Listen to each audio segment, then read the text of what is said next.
Housework is women's business.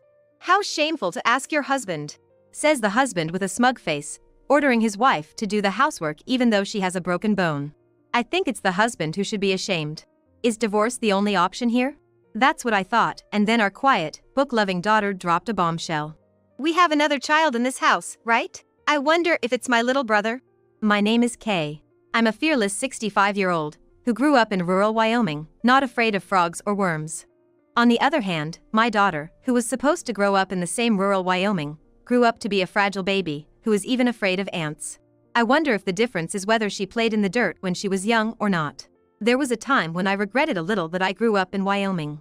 It was the story of my dark married life. Back in my 20s, my boss at work suggested that I meet a man. It wasn't exactly a formal matchmaking process, but the man was a business client who was about 3 years my senior. That man later became my husband. It may surprise some that I was introduced to someone by a coworker, but in the countryside, it's not uncommon. I don't know what it's like in the city. I've never lived in one. But in my region, even the professors from the university would recommend blind dates to single women. It was a strange tradition. Being older, my husband was knowledgeable about things I didn't know, and his stories were always interesting. He was deeply trusted by his superiors, incredibly gentle, and was an impeccable man who was attentive to the delicate aspects of a woman. Seeing him, a man who seemed to know everything, through slightly starstruck eyes, I believe it was only natural that I ended up marrying him.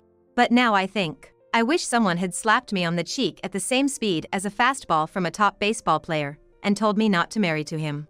Our dating period was half a year. We didn't live together before getting married, we quickly got married, and before I knew it, we had a child. Because our dating period was short, it was fun to learn about him in ways I hadn't known before. But when our child turned 2, I started to see things about him that I would have been better off not knowing. Until then, he was reliable, listening to my stories and occasionally giving me advice. Today my boss was bragging and didn't even realize that I'm the one supporting him. It's really frustrating. Despite the fact that I'm the one supporting him, he acts so important. Yes, you have it tough too. There's always something at work. Me too. I don't need to hear your story. Huh? Well, my husband started cutting me off when I started talking. He just wants to talk about himself and wants me to listen to his stories only. It's as if he thinks of me as a trash can for his complaints. He does occasionally listen to my stories, but as soon as the conversation starts to get a bit exciting, he cuts me off with, that's enough. It's too long. Get me a beer. Even when it comes to our child, he was the same and I couldn't consult him about parenting. Looking back, our dates were always without alcohol. Because he used to drive me home. Is it because he got used to me as a wife and got into a routine? Or is it that his true nature comes out when he gets drunk? No, it could be both. He would have been a great husband if it weren't for the drinking. Every time he interrupted our conversations, I would think, here we go again, but decided to just let it slide, assuming he was tired from work. Then one day, we were invited to the wedding of one of his colleagues. This was a young man we had invited to our own wedding, who had even provided some entertainment during the reception, and now he wanted us to attend his wedding as a couple. Believing it to be the polite thing to do, we naturally attended the event. Spotting a junior colleague at the venue, my husband cheerfully exclaimed, "Hey, congratulations on the wedding." He put his arm around the groom, dressed in his tuxedo, and delivered his warm wishes. I also gave my congratulations and smiled. As my husband and the groom were chatting happily, I heard some troubling words. Listen, once you're married, make sure you train your wife properly. That's what really matters after marriage. Make sure she knows that she owes her life to you. The groom was listening with sparkling eyes, obediently saying, yes. But I was mortified to be there. Educate your wife? What on earth were these men talking about? Shouldn't they be the ones receiving an education about basic human rights? Naturally, with the festive mood, I couldn't confront my husband and say, "What are you talking about?" Especially considering that my husband was the groom's boss. So I postponed my lecture for when we got home. Once the ceremony was over, and we returned home, my husband started drinking and I broached the topic. You know, you really shouldn't talk about educating your wife. Maybe men feel that way, but women just find it unpleasant. I tried to be as polite as possible, considering his mood, as he was happily drinking. However, he retorted, "What? You think that way too? Huh? I thought you were different because you do the housework and keep the house clean without me saying anything. I didn't know you were one of those women who don't appreciate their husbands." I was stunned at my husband's words. Sure, I had been playing the role of a wife, imitating what I saw my mother do when I was little. Whenever my husband's drink was empty, I would casually bring him a refill, and I took care of the cleaning, laundry, and other chores. I didn't mind doing it and had taken the initiative without giving it much thought, but I realized then that my husband took it for granted that it was a wife's job to do these things. I am grateful, you know, I'm a homemaker and I live off your salary. But I don't think it's right to say things like that to others. Every family has a different atmosphere. Quiet! My husband, who inexplicably lost his temper at my comment, immediately slammed the table. It's only natural for a wife to obey her husband once they're married. That's what it means to be a real man. I let you off because it's me, but normally, you'd be slapped for arguing with your husband. At the change in his tone from babe to you, I felt like I was seeing my husband's true nature. I was silent, stunned, and my husband said, I didn't think you were such a naive woman, dramatically pouring the rest of his beer down the sink, crushing the can roughly, and stomping up to our second-floor bedroom. His actions seemed to say, I'm angry, be afraid. Listen to what I say. Needless to say, I was immediately turned off by my husband, who thought winning was getting angry and couldn't control his emotions. The next morning, my husband woke up and, as if nothing had happened the day before, said to me, my tie, instructing me to bring his change of clothes. Normally, I would have followed his instructions without thinking, but that day I found myself thinking, why do I have to do this? Thinking back, my father, to borrow my husband's words, was a real man too. My mother always looked after him, and I grew up thinking that was what marriage was supposed to be. But now I wonder if my father was the same way, a domineering husband. Back then, without the internet, it was hard to know what a domineering husband was. I could only get an idea from a story about a domineering man, but the man in that story seemed much more loving than my husband. At least in the story world, there was no terrifying sound to scare the other person. Despite my husband's nonchalant attitude in the morning, there have been changes since that day. For example, my makeup. When I tried a slightly brighter pink eyeshadow for the spring, he shouted at me, a married woman shouldn't use a color that attracts men. Turning the situation around, I could have retorted, would you be charmed by a woman in full pink, like a Barbie, but responding would have been bothersome, so I kept quiet. Moreover, when I tried to style my hair a bit according to the latest fashion trends, he'd yell, at your age, don't dress so horribly. Do you want to embarrass me? After he comes home, his commands like dinner, and hey, where's my water, have been treated as normal due to the environment I grew up in. However, even my own father never made remarks about his wife's appearance like my husband does. Ever since I began to object, my husband started to enforce his idea of what a woman should be. I love my parents, but I think if I'd been raised in a more egalitarian household, I would have realized my husband's abnormal behavior sooner. Reflecting upon it, there were many instances that come to mind. From then on, I gradually started to feel sickened by my husband, but I had a 4-year-old daughter at the time. She was already attending kindergarten, and if we divorced, I was worried about having to move her to another school and whether I, as a stay-at-home mother, could make ends meet. These are tough times for single parents. The rate of finding part-time work or employment significantly decreases just by being a single mother. I decided to keep living with my husband and save up money by working part-time. That's what I had in mind. Hey, I want to start working part-time. Believing that there's no time like the present, I had seized an opportunity to express my desire to work to my husband. But the next moment, there was a loud sound as my husband slammed the table. I found him standing there with a livid expression. I was so surprised that I shrunk back and was at a loss for words. You want to work? Does that mean my earnings aren't enough for you? Since my goal was to get a divorce, that statement was somewhat true.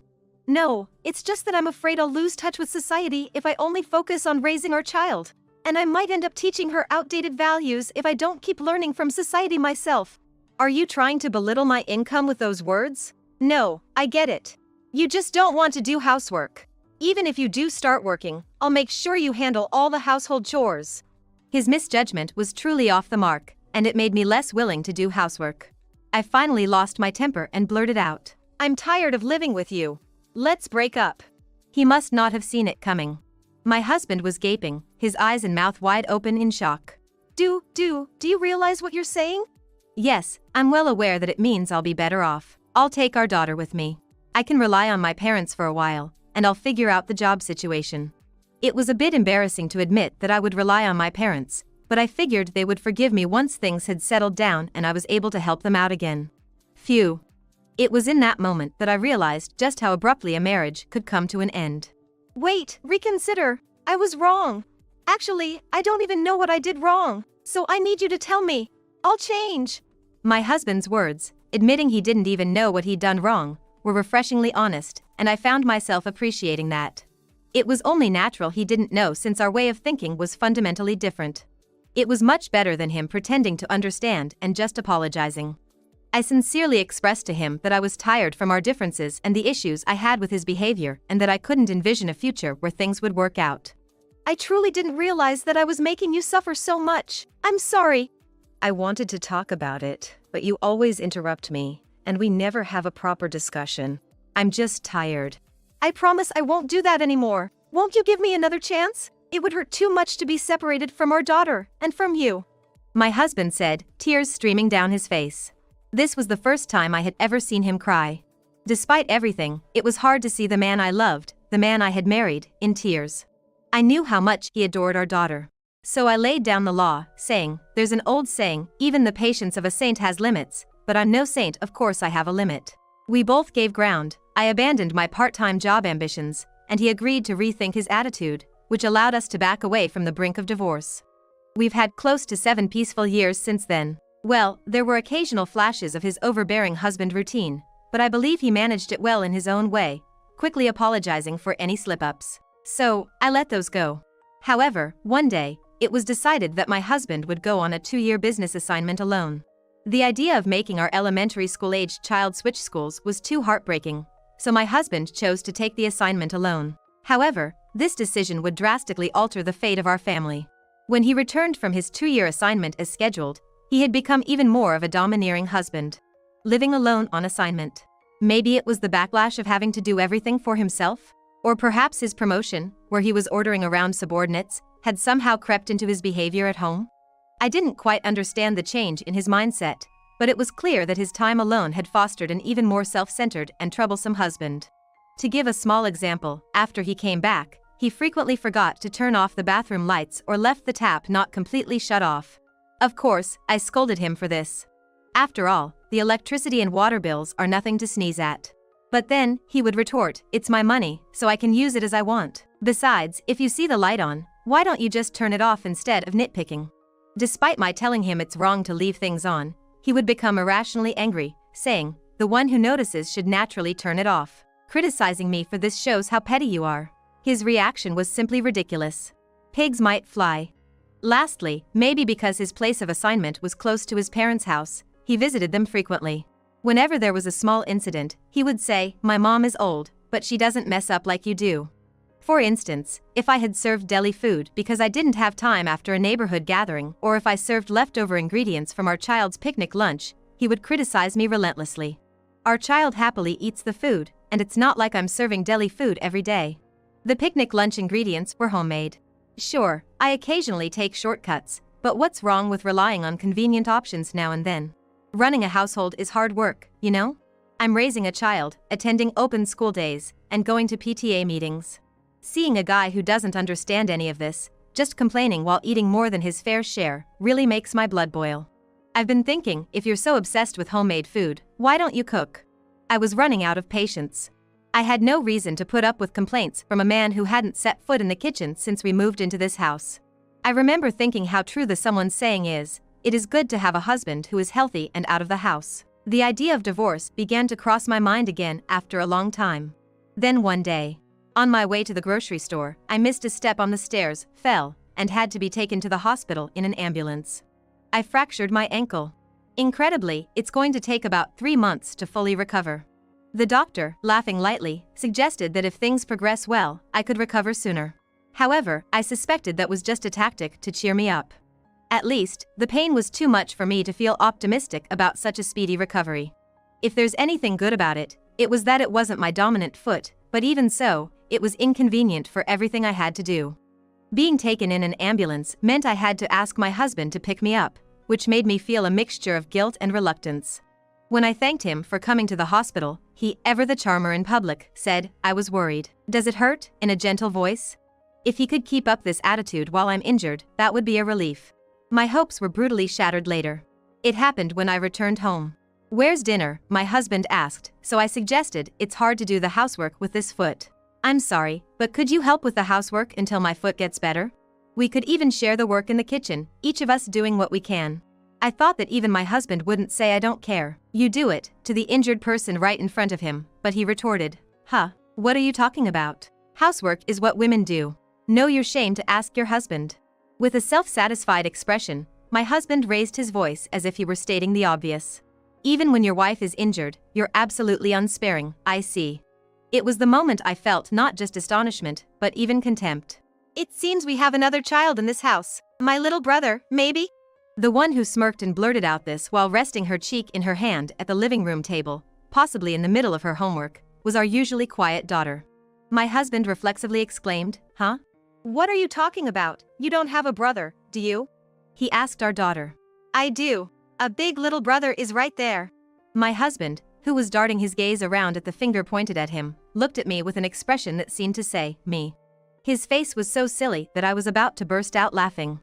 I said you are a child, a little brother, because your intelligence is lower than mine and you can't even make your own meals. I can make my own food, you know, our daughter chuckled mischievously. Wait. This is between your mother and me. It's not something for you to butt into. It's like an education for your mother. Huh? What can a fool educate? There's nothing for mom to learn from someone who can't even bring their own water, let alone make a meal. Our daughter had completely looked down on her father. Normally, I would reprimand her, saying, don't say things like that to your father. But well, my husband isn't impressive enough, so it can't be helped. First of all, I don't really think of you as a father, so don't act so high and mighty, okay? Huh? After all, it's always mom who comes to the parent-teacher conference, and mom who listens to my worries. Even when I was little, when I asked you to play, you were always busy with the horse racing broadcast. No, there were times when I played with you, right? Come on, remember. I remember being made to weed the garden. Dad was mostly resting. Is that play? If it was a date, I'd have dumped you. First of all, the condescending attitude of I played with you is annoying. Our junior high school daughter's sharp tongue, now a bit more precocious, was a clean hit on my husband. But there were times when we had family time. Do you mean when Dad was talking unilaterally? Don't you mean Dad's one-man show? At our daughter's laughter, I couldn't help but burst out laughing, too. My husband's face was turning red. I've been loving you too all this time. You haven't done much, have you? If the person you say you love doesn't remember being loved, it's just self-satisfaction. At our daughter's sharp logic, my husband finally fell silent. His figure seemed to shrink a bit. You've gone quiet. Does Dad have any more self-proclaimed good relationship episodes? I feel like I could refute any of them. At our daughter's grin, my husband just teared up and said nothing. He doesn't do housework or child-rearing, doesn't play with our daughter, but calls himself a good dad, so it must have been quite a shock. But my daughter, still a child, has never acknowledged him as a good father. I can only conclude that his image of himself as a good father is just self-satisfaction, given what my daughter says. Hey, can I say something I've been thinking about for a while? Upon hearing my question, my daughter answers, sure. I think I have a pretty good idea of what you're going to say. Would it be okay if we got a divorce? As far as I'm concerned, there's no problem. I used to lock myself in my room right away because I found Dad's boasting at the dinner table so annoying. I've been living as if Dad wasn't there in the first place. Her bombshell leaves my husband pale and nearly in tears. But without paying any heed to that, my daughter says, I'm about to be in high school and I want to get a part-time job. I'll support you, Mom. Let's live together. Ah, how reliable of you. Thank you. Hold on a minute. Our divorce discussion is cut off by my husband. However, my daughter ignores him and says, men who cling on are unattractive, you know? Okay, go pack your stuff. She even pushes him out towards the staircase to the second floor where our rooms are. To my husband, I say with a smile, consult with an attorney. Understanding that he had no grounds to resist, my husband, sounding like a minor character in a villain's role, spits out, don't come crying to me when you regret this. He then packs his stuff and leaves our house. For about 6 months after that, my husband resisted the divorce, saying things like I don't want a divorce, and I want to see my daughter. But when my daughter made an outrageous proposal, if you win at rock paper scissors, I'll consider it, my husband, not in his right mind, agreed and lost. And so, we are now officially divorced. Of course, my daughter came to live with me, and our house became ours in the property division, and we also received child support. The car, which was joint property, was old, and I didn't have a license, so I let him have it. From time to time, he sent me letters with photos of himself and the sky, along with poems like I realized how important you were to me after I lost you, and this is how I am now. My daughter had fun altering her father's photos with markers, in the same spirit as doodling on a picture of Xavier in her history textbook. He seemed to keep reaching out to us without remarrying, but it was amusing that his feelings didn't reach my daughter at all. After we finished receiving child support, my daughter and I moved, and we lost all contact with him. On the other hand, my daughter worked part-time as she said she would and graduated from high school, then went on to a fairly good university in the state. By the way, I didn't spend the living expenses my daughter gave me, and I passed them on to her as a dowry when she got married. Although I'm a mother with neither skills nor education, I believe that if I try hard with will and determination, I can manage somehow. My daughter's husband is a very gentle person, and my daughter is rather dominant, so I'm a little worried. The husband said, "I like being led around, so I guess it's okay." Well, they were blessed with 4 children, so I guess they're doing well. When my daughter got married, I lived alone for a while, but at my son-in-law's suggestion, I moved in with them. It's only been a few years. Moreover, my son-in-law even made the house barrier-free for me when I moved. I'm so grateful to such a kind son-in-law. The grandchildren are adorable, and I'm enjoying taking part in child rearing again after a long time. These days, I'm thinking of protecting this lively home together with my daughter and son-in-law.